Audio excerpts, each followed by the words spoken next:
شعبان کا ثبوت ہے، شعبان کی 15ویں رات میں جو عبادت کا ثبوت ہے۔ قرآن کریم کے سورہ دخان کے آیت مبارکہ کی تفسیر میں علامہ جلال الدین سیوطی رحمۃ اللہ علیہ نے تفسیر جلالین میں فیہا یفرق کل امر حکیم کے اندر انہوں نے کہا کہ اس سے مراد یہ شب برات کی رات ہے، اس آیت مبارکہ سے، یعنی 15ویں شعبان کی جو رات ہے اس رات میں عبادت کا ثبوت ہے۔ حضرت علی رضی اللہ عنہ سے بھی حدیث ہے کہ قوموا لیلہا وصوموا نہارہا، کہ اس کے رات میں قیام کرو، عبادت کرو اور دن میں روزہ رکھو۔ اسی طرح حضرت عائشہ صدیقہ رضی اللہ عنہ کی حدیث ہے کہ اس رات اللہ تعالیٰ قبیلہ بنو کنو کلب کی بکریوں کے بالوں کے برابر لوگوں کی مغفرت فرماتے ہیں، تو اس سے بھی معلوم ہوتا ہے۔ اس طرح سے حضرت ابوبکر صدیق رضی اللہ عنہ سے بھی حدیث ہے کہ اس رات اللہ تعالیٰ ایک منادی کو بھیجتے ہیں کہ کون ہے جو اپنی مغفرت چاہے، کون ہے جو اللہ سے رزق چاہے۔ تو اس طرح کے احادیث موجود ہیں۔ علامہ انور شاہ کشمیری رحمۃ اللہ علیہ جو ہندوستان کے بہت بڑے عالم، بہت بڑے پائے کے عالم، جن کو 40 سال تک باتیں یاد رہتی تھی، انہوں نے کہا کہ اس کے بارے میں احادیث ہیں۔ اسی طرح سے عرب کے ایک بہت بڑے پائے کے عالم ہیں جو علامہ انور شاہ کشمیری رحمۃ اللہ علیہ کے پائے کے برابر عالم ہیں، انہوں نے بھی کہا کہ شب برات سے متعلق 8 حدیثیں موجود ہیں، شب برات کی رات میں عبادت کرنا چاہیے۔ لیکن یہ عبادت کیسی کرنی چاہیے؟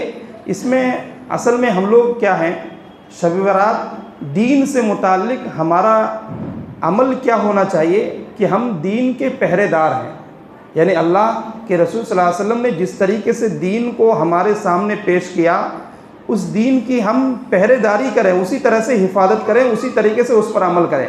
ہم دین کے ٹھیکیدار بن گئے ہیں، ہم جو چاہتے ہیں اس میں گھساتے ہیں اور جو چاہتے ہیں اس سے نکال دیتے ہیں۔ کچھ لوگ ہیں جو نکالنے کی کوشش کرتے ہیں، کچھ لوگ ہیں جو اس میں بہت زیادہ داخل کرنے کی کوشش۔ بعض لوگوں نے اس رات کی عبادت کا انکار ہی کر دیا، وہ بھی غلط ہے، احادیث کا انکار ہے۔ اور کچھ لوگوں نے اس رات میں حلوہ بنانا اور مسجدوں میں آ کر پوری رات جاگنا اور پٹاخے پھوڑنا، پتہ نہیں کیا کیا ہے، رسم و رواج کو یہ کر لیا ہے۔ یہ رات عبادت کی رات ہے۔ تمام سے صحابہ کرام رضی اللہ عنہم سے، اللہ کے رسول صلی اللہ علیہ وسلم سے احادیث ثابت ہیں، صحابہ سے عمل، راتوں کو عبادت کرنا، ہمارے بزرگان دین سے عبادت کرنا ثابت ہے۔ لیکن اس رات میں اپنے گھر میں تنہا عبادت کرنا ثابت ہے۔ مسجدوں کو چراغاں کرنا، قبرستانوں کو چراغاں کرنا، یہ ساری چیزوں کا ثبوت احادیث سے نہیں ہے۔ اس رات میں عبادت کریں، اپنے بیوی بچوں کو لے کر اس رات میں اپنے گھر میں عبادت کریں۔ اب کسی نے مجھے یہاں پر ایک مسئلہ پوچھا کہ یہاں پر شہر میں بہت سارے لوگوں کے گھروں میں نماز پڑھنے کی جگہ نہیں ہوتی ہے، تو میں کہتا ہوں کہ سونے کی جگہ نہیں ہے؟ سوتے نہیں ہیں آپ گھر میں؟ بھائی جہاں سوتے ہیں وہاں نماز پڑھیے۔ اللہ کے رسول صلی اللہ علیہ وسلم کی حدیث موجود ہے کہ اللہ کے رسول صلی اللہ علیہ وسلم رات میں نماز پڑھتے تھے تو حضرت عائشہ رضی اللہ عنہا لیٹی ہوتی تھی، پیر سر کے سامنے آتا تو ان کے پیر کو اپنے ہاتھوں سے ہٹاتے پھر سجدہ کرتے۔ تو کیا اپنے بھائی گھر میں نماز پڑھنا چاہیے، جہاں پر آپ سوتے ہیں وہاں پر عبادت کیجیے۔ بیڈ روم میں کیا نماز پڑھنے کی؟ بھائی وہیں تو زیادہ پڑھنی چاہیے۔ اپنے گھر کو قبرستان نہیں بناؤ، نبی صلی اللہ علیہ وسلم کی حدیث ہے۔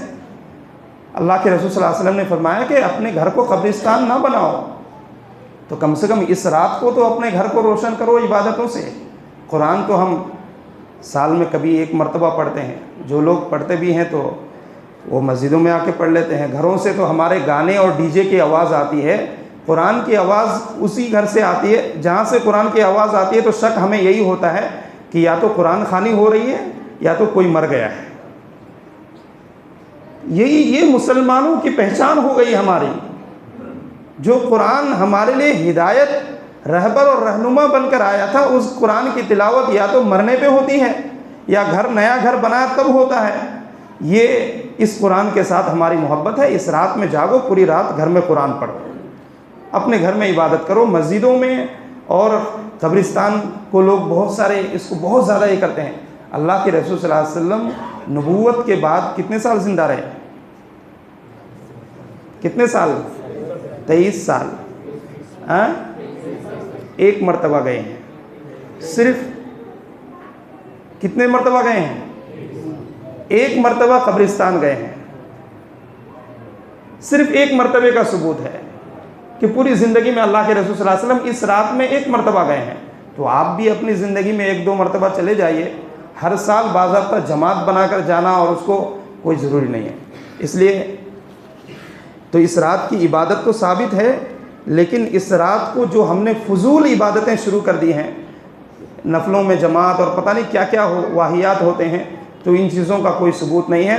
نفلی عبادت، اور اس رات میں کوئی مخصوص عبادت بھی نہیں ہے۔